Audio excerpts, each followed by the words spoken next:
Svi znamo neko ko živi na onoj strani i svi smo čuli bajne priče o uspehu naših ljudi u inostranstvu i zaista mnogi se fantastično snađu, ali mnogi i ne.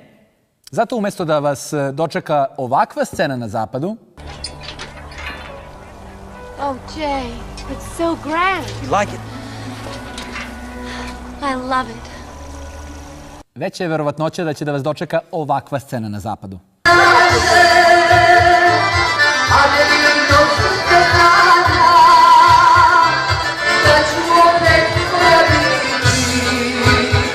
Ili u boljem slučaju ovakva scena.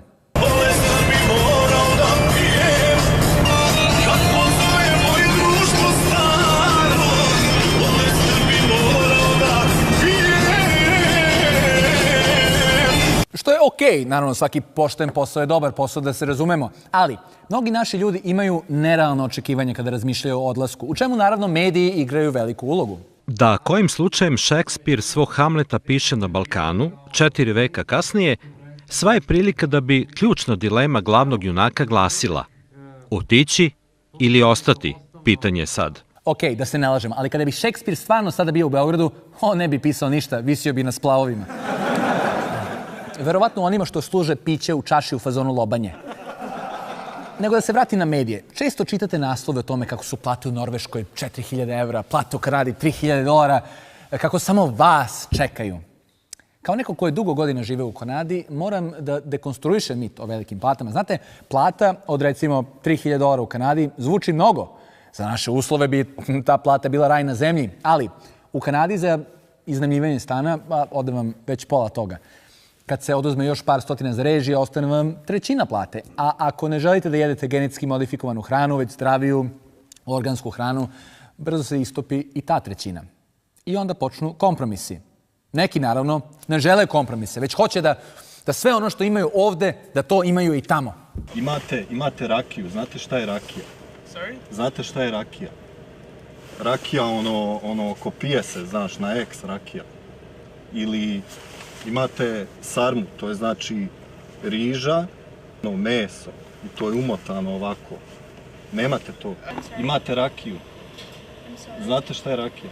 I'm sorry, do you speak English? You ordered a Big Mac? Ne, rakiju. We can't understand you. We can't understand other languages. A brate, kakva je usluga ovde? Kako ne razumijete? Zar nemate nekoga ko razumije srpski ovde?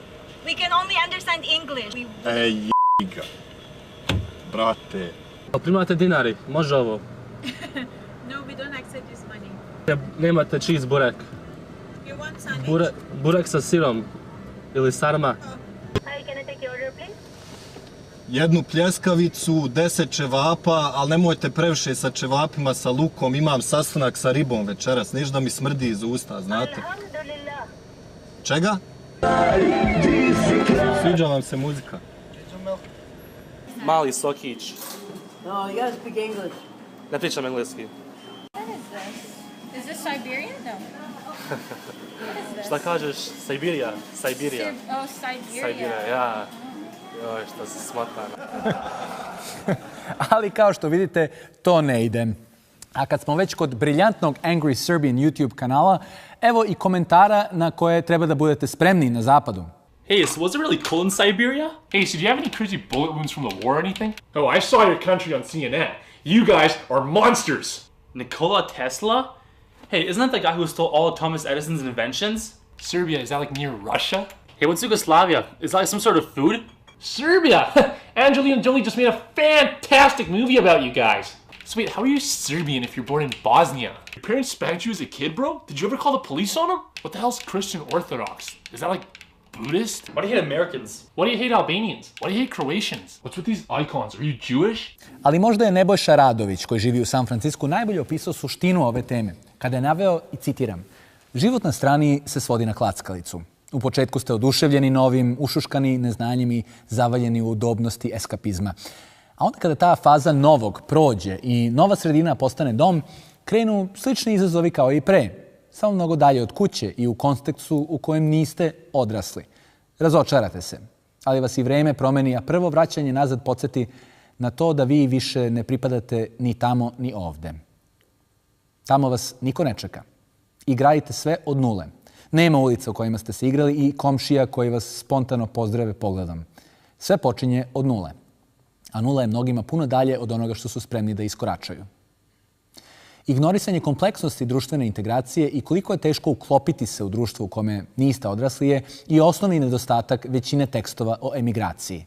Od običnih konverzacija do bontona i navika koje su jednostavno drugačije i sve to posuto slatkim akcentom koji stavlja svima do znanja da niste odatle. To stvara jedan osjećaj nelagodnosti koji, poput kamena u cipeli, uvek vučete sa sobom. Vi možete na kamen da se naviknete, ali vam nikada neće biti ugodno. Odavde i potreba naših ljudi da se u inostranstvu drže zajedno. Ne toliko zbog jezika, vegete i plazme, koliko zbog sličnih kulturoloških navika koje teško menjate. Prilagođavanje zahteva mnogo kompromisa i nivo fleksibilnosti i socijalne inteligencije koje malo ljudi posjeduje, te odatle usamljenost i nostalgija. Kraj citata. Samo bih još dodao da ako već odlazite, napuštate svoje prijatelje, rodbinu i u nekim slučajevima i užu porodicu za druge periode vremena, a možda čak i zauvek, trebalo bi da vam bude ne tek malčice bolje, već 2-3 puta bolje. Ako stvarno iskreno mislite da može tako da bude, onda ima smisla otići. Ali ako ne, ipak je bolje ostati i pokušati nešto menjati na bolje ovde. Večera sa nama su gosti koji su došli da žive u Srbiji, iako nisu naši, uslovno rečeno, i uskoro nam se pridružuju Charles Cather iz Amerike, Tiago Ferreira iz Brazila i Jean-Antoine Bartoli-Parer iz Francuske. Vidjet ćemo šta je njih privuklo na našim prostorima odmah posle reklama.